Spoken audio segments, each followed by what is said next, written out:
India का नक्शा दिया। पेपर में इंडिया का नक्शा आता था और नक्शा दिया, और टीचर ने नक्शा देके बोला बच्चों को, वो फाड़ के बोला कि जो ये नक्शा जोड़ के दे पाएगा जल्दी से उसको इनाम दिया जाएगा। तो टीचर ने क्या किया, वो नक्शों को फाड़ा, और फाड़ने के बाद टुकड़े टुकड़े करने के बाद उसको दिया और बोला जो जो इस नक्शे को पहले जोड़ के दे पाएगा उनको इनाम दिया जाएगा। कुछ सेकंड के अंदर एक बच्चा नक्शे को जोड़ दिया। जब जोड़ दिया तो टीचर हैरान हो गया और हैरान होकर पूछा कि तुमने किया कैसे ये काम इतना जल्दी, तुमने ये काम किया कैसे इतना जल्दी, क्योंकि ये नामुमकिन है। तो वो बच्चा बोला कि मैंने कुछ नहीं किया, मैं इस इंडिया का नक्शे को ही बदल डाला और उसके पीछे एक आदमी बना हुआ था। मैं सिर्फ आदमी को जोड़ता गया, खुद ब खुद इंडिया जुड़ गया। मैं आदमी को जोड़ता गया, खुद ब खुद इंडिया जुड़ गया। आदमी जोड़ने का काम, लोग बोलते हैं लोग आदमी जोड़ने का काम करते हैं। यस, आदमी जोड़ना महान काम होता है, आदमियों को तोड़ना कभी महान काम नहीं हो सकता।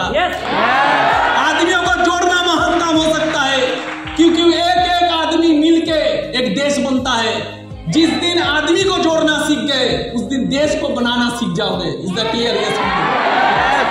तो पहले तो इस काम को लेकर प्राउड होना चाहिए कि हम लोग क्या काम करते हैं। गीता में एक बात बोला गया है कि तुम जो काम करते हो पहले देखो काम तुम अपने लिए करते हो, इस काम के पीछे कोई महान लक्ष्य है। अगर अपने लिए करोगे, যদি নিজের জন্য করো, নিজের স্বার্থের জন্য করো, তাহলে বেশি দিন কোনো কাজ করতে পারবে না। কারণ তোমার স্বার্থ বারবার শুধু একটাই কথা বলবে, কি হচ্ছে, কোথায় হচ্ছে, ফল কোথায়, রেজাল্ট কোথায়। কিন্তু যখনই তুমি কোনো বড় পারপাসের জন্য করবে তখন তোমার ইমোশন তো পাওয়ারফুল হয়ে যাবে যে ছোটখাটো খারাপ দিন ভালো দিন তোমাকে কখনো মারতে পারবে না। আগে আমাদেরকে জানতে হবে স্মার্ট ভ্যালু করার পাওয়ার তখনই বেশি আসবে যখন আমরা প্রথমে দেখব যে আমরা যেই কাজটা করছি সেই কাজ দিয়ে কি আমি এই সোসাইটিতে কিছু চেঞ্জেস আনতে পারছি নাকি জাস্ট টাকার জন্য করছি। শুধু কি এই রেকগনিশন পাওয়ার জন্য করছি, শুধু কি মার্সিডিজ কেনার জন্য করছি, শুধু কি নাম কামানোর জন্য করছি, শুধু কি ভালো থাকবো বলে করছি, নাকি আমার নিজের বাইরেও কোনো বড় পারপাস আছে। Is that clear? আমার কথাটা বোঝাতে পারছি? যতক্ষণ না তুমি এই পারপাসের সাথে কানেক্ট হবে ইমোশনালি ততক্ষণ পর্যন্ত তুমি ওই লেভেলে পাগল হতে পারো না। স্বপ্ন মানুষকে একটা দূর অব্দি নিয়ে যেতে পারে, কিন্তু পারপাসের প্রতি যখন মানুষ ইমোশনাল হয়ে যায় মানুষ আনলিমিটেড গ্রোথ করে যেতে পারে, মানুষের কোনো লিমিটেশন নেই। আর তুমি নিজের জন্য লড়লে ভগবান তোমার সাথে থাকবে না, কিন্তু তুমি কোনো বড় উদ্দেশ্যের জন্য লড়লে এই পৃথিবীতে যে সুপ্রিম পাওয়ার আছে সে তোমার সাথে কানেক্ট হয়ে যায়। স্মার্ট ভ্যালুতে 100 জনের মধ্যে একজনও ওই বড় পারপাস তৈরি করতে পারে না, তার আগে তারা স্মার্ট ভ্যালু ছেড়ে বেরিয়ে চলে যায়। আমি কি বললাম কথাগুলো বোঝাতে পারছি? তো স্মার্ট ভ্যালুর অনেকগুলো ধাপ আছে। একটা তো ধাপ হয় ড্রিম, তার উপরে হয় পারপাস। একটা হয় ড্রিম, তার উপরে হয় পারপাস। আর ড্রিমের নিচে কিছু থাকে, সেটা হলো তাৎক্ষণিক এক্সাইটমেন্ট। যেমন আমি একটা উদাহরণ দিই,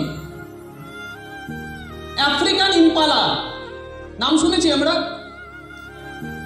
আফ্রিকান ইম্পালা একটা হরিণ প্রজাতি আফ্রিকার। ওর বৈশিষ্ট্য হলো, আফ্রিকান ইম্পালার বৈশিষ্ট্য হলো ও এক জায়গায় দাঁড়িয়ে দাঁড়িয়ে 10 ফুট জাম্প মারতে পারে এক জায়গায় দাঁড়িয়ে। ওটার বৈশিষ্ট্য ও যেখানে দাঁড়িয়ে আছে ওখানে দাঁড়িয়ে 10 ফুট জাম্প মারতে পারে। আর যদি আগের দিকে জাম্প মারে তাহলে 30 ফুট জাম্প মারতে পারে। 30 ফুট যেখানে দাঁড়িয়ে আছে সেখান থেকে কত ফুট জাম্প মারতে পারে? 10 ফুট। আর যদি সামনের দিকে জাম্প মারে 30 ফুট। কিন্তু অবাক করা বিষয়, একে যখন বন্দি করা হয় চিড়িয়াখানায় তখন একে শুধুমাত্র জাস্ট 3 মিটারের একটা দেয়ালের উপরে বন্দি করে রাখা হয়। 3 মিটারের দেয়াল, মানে সরি 3 মিটার বলছি, 3 ফুটের দেয়াল। যে যেখানে দাঁড়িয়ে আছে সেখান থেকে 10 ফুট জাম্প মারতে পারে, 30 ফুট জাম্প মারতে পারে, তাকে মোটে 3 ফুটের দেয়ালে বন্দি রাখা হয় সারা জীবন। রহস্যটা কি?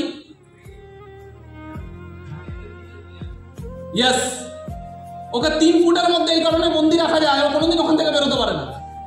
যার এত পাওয়ার আছে সে কোনোদিন ওখান থেকে বেরোতে পারে না, একটাই কারণ, স্টাডি বলছে যে এ তখনই জাম্প মারতে পারে যখন এর সামনের দিকটা দেখতে পায়, কিন্তু যখনই 3 ফুটের মধ্যে ওকে বন্দি রাখা হয় ও আর দেখতে পায় না, দ্যাট ইজ ওয়াই ও আর জাম্পই মারতে পারে না।